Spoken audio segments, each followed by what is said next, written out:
Friends, मैं आज आप सभी के लिए प्रत्यक्षवाद का सिद्धांत लेके आई हूँ ऑगस्ट कॉम्टे का, जो कि बहुत ज़्यादा इम्पॉर्टेंट है। ये हर बार पेपर में आता है।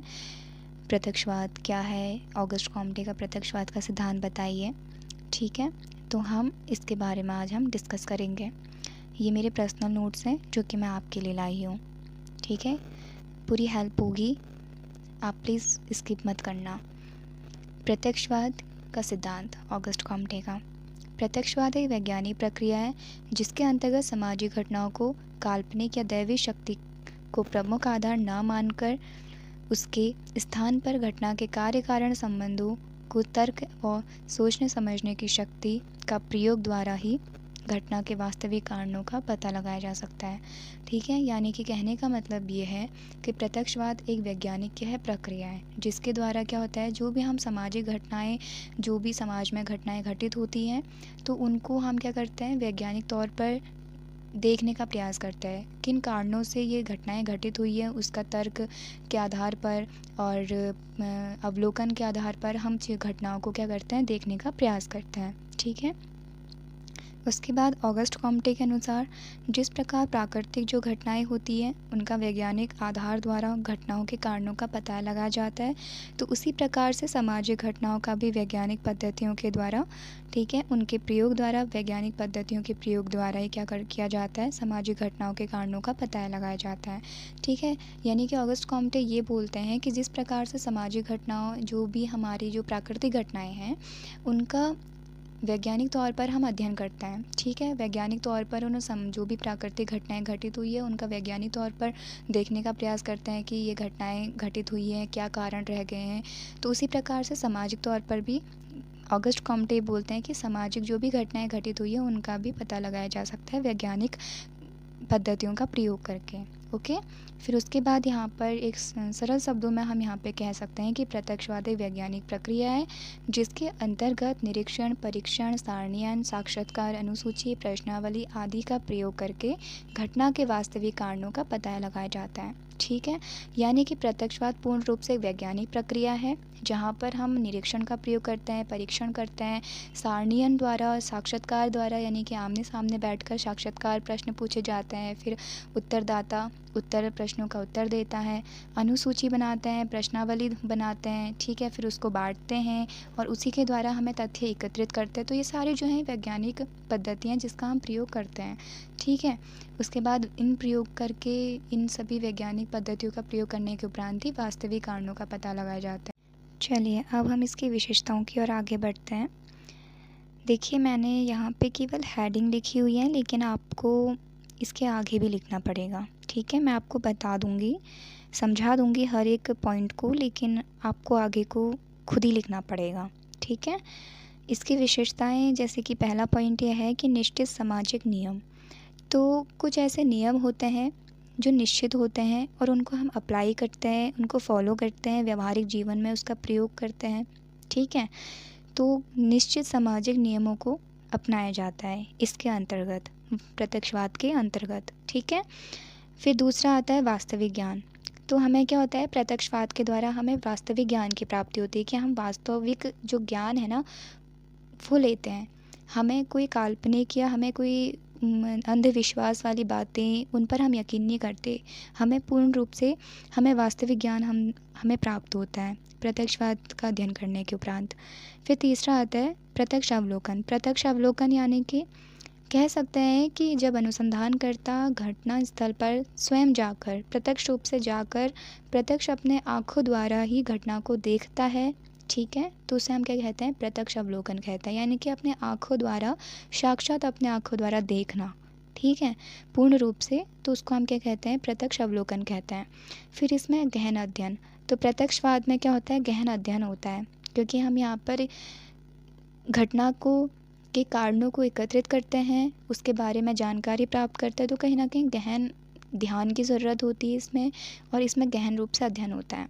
ठीक है, वैज्ञानिक प्रक्रिया, ये क्या होती है, एक वैज्ञानिक प्रक्रिया होती है जिसमें हम वैज्ञानिक तौर पर ही घटनाओं का अध्ययन करते हैं। जैसे कोई हमारी प्राकृतिक घटनाएं होते हैं तो उसको लैब में जाकर देखते हैं, टेस्ट वेस्ट करते हैं, जैसे ह्यूमन बॉडी का ही मान लो एग्ज़ाम्पल, कि हमारे ब्लड्स को टेस्ट किया जाता है, ठीक है, लैब में देखा जाता है, ठीक है, और भी जो भी टेस्ट होते हैं, वैसे मान लो कि वैज्ञानिक प्रक्रिया, जैसे कि कोई भी सामाजिक घटनाएं घटित हो रही है तो उसको भी हम क्या करते हैं, पूर्ण रूप से वैज्ञानिक आधार पर ही देखने का प्रयास करता है, ठीक है। तो यही प्रत्यक्षवाद भी है, जहाँ पर व्यक्ति अपना दूसरों की बातों को ज़्यादा इम्पोर्टेंस नहीं देगा और सुनी सुनाई बातों पर यकीन नहीं करेगा, वो केवल स्वयं की और जो वो चीज़ें दिख रही है उस पर ज़्यादा यकीन करेगा, ठीक है। उसके बाद आता है छठा पॉइंट है वैज्ञानिक पद्धतियों का प्रयोग। वैज्ञानिक पद्धतियाँ कुछ तो हमारे ऊपर हमने लिखी हैं, निरीक्षण, परीक्षण, सारणीयन, साक्षात्कार, कुछ ये हो गई। कुछ पद्धतियाँ जो कि और पद्धतियों के अंतर्गत बहुत ज़्यादा इम्पोर्टेंट्स पद्धतियाँ हैं, जैसे कि आपके प्रयोगात्मक पद्धति हो गया, ठीक है, वर्णनात्मक हो गया, और भी बहुत सारे आपके पद्धतियाँ इसमें शामिल होती हैं, ठीक है। तो उनका प्रयोग इसमें किया जाता है। यथार्थ का अध्ययन, जो भी चीज़ें होती है ना, यथार्थ यानी कि एज इट इज़ जो भी घटना घटित हुई है उसको वैसे ही उसका अध्ययन किया जाता है। कहीं बड़ा चढ़ाकर या कहीं सुनी सुनाई बातों पर यकीन करना, किसी ने क्या बोला, किसने क्या बोला, उस पर यकीन नहीं किया जाता। केवल अपनी जो चीज़ घटना हुई है ना, उतनी ही हमें जानकारी प्राप्त होती है, ठीक है, और वास्तविक होती है, तर्क से आधार वो परिपूर्ण होती है, क्योंकि वहाँ पे तर्क, लॉजिक बहुत ज़्यादा मेन है। उपयोगी ज्ञान है, ना कि समस्त ज्ञान, ठीक है। तो क्या होता है, ये उपयोगी ज्ञान है, ना कि समस्त ज्ञान है, ठीक है। उपयोगी ज्ञान है, ना कि समस्त ज्ञान। एक ही ये पॉइंट है, यहाँ पे मैंने 9 लिख दिया है, ठीक है, इसके लिए सॉरी। और फिर हमारा नवा पॉइंट है सापेक्ष ना कि निरपेक्ष, ठीक है। तो ये क्या है, सापेक्ष है, ओके। जो हमारा प्रत्यक्षवाद है ये सापेक्ष होता है, ना कि ये निरपेक्ष होता है। तो आज हमने विशेषताएं भी पढ़ ली प्रत्यक्षवाद की, और हमारा प्रत्यक्षवाद भी ये फाइनल हो गया है, ठीक है। हमने इससे पहले 3 स्तरों के नियम के बारे में पढ़ लिया था, धार्मिक, तात्विक और प्रत्यक्षवाद, ठीक है। फिर मैंने कहा था कि प्रत्यक्षवाद को मैं डीपली आपको समझाऊंगी, तो मैं आपके लिए आज ले आई हूँ। आज भी हमने ये कंप्लीट कर लिया है। एक और बचा है ऑगस्ट कॉम्टे का विज्ञानों का वर्गीकरण, ठीक है, तो उसको भी हम आगे पढ़ेंगे, यानी कि क्लासिफिकेशन ऑफ साइंसेस, ठीक है। तो इसको हम आगे पढ़ेंगे।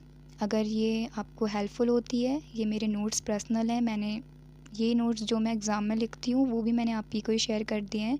इन्हीं नोट्स से मैं अपने भी एग्ज़ाम देती हूँ और मैं आपको भी बता रही हूँ, ठीक है।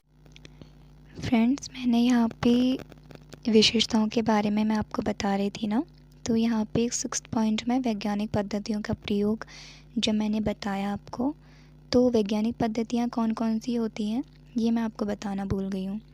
तो मैंने ऊपर से ही लिख दिया है, थोड़ा आपको हिंट मिल जाएगा कि ऐतिहासिक पद्धति, तुलनात्मक पद्धति, सांख्यिकीय और गणनात्मक पद्धति, ठीक है। तो कुछ ये होते हैं पद्धतियाँ जो कि मेन है, ये भी हमारे एग्ज़ाम में पूछते हैं, तो आप इन्हें भी पढ़ लेना। ये इम्पॉर्टेंट था, मैंने इसलिए आपको बता दिया, क्योंकि ये भी पूछा जाता है कि वहाँ पे आ सकता है कि ऐतिहासिक पद्धति किसे कहते हैं, तुलनात्मक पद्धति किसे कहते हैं, ठीक है, सांख्यिकी पद्धति का क्या तात्पर्य है। तो आप इसे भी पढ़ के जाइएगा कि ऐतिहासिक पद्धति, तुलनात्मक, सांख्यिकीय, ठीक है। तो अभी हमने ये प्रत्यक्षवाद पढ़ा हुआ है। अगर आप चाहें तो मैं ये तुलनात्मक पद्धति और सांख्यिकी पद्धति का भी वीडियो बना दूँगी। अगर आप मुझे कमेंट करिएगा, मुझे बताइएगा कि मुझे बनाना चाहिए, ठीक है। तो अगर आपको हेल्प होगी, आपको अच्छा लगेगा, तो आप बोलना मुझे कि इसमें भी बना दो करके, ठीक है। मैं बना दूँगी, आपके लिए ले आऊँगी कि ऐतिहासिक पद्धति, ये सारी जो भी हमारी प्रमुख पद्धतियाँ हैं वैज्ञानिक, इनका भी मैं वीडियो आपके लिए ले आऊँगी। चलिए, इतना ही था जो कि मेन इम्पॉर्टेंट मुझे लगा कि बता देना चाहिए, ठीक है। मिलते हैं अगली वीडियो में। Thank you.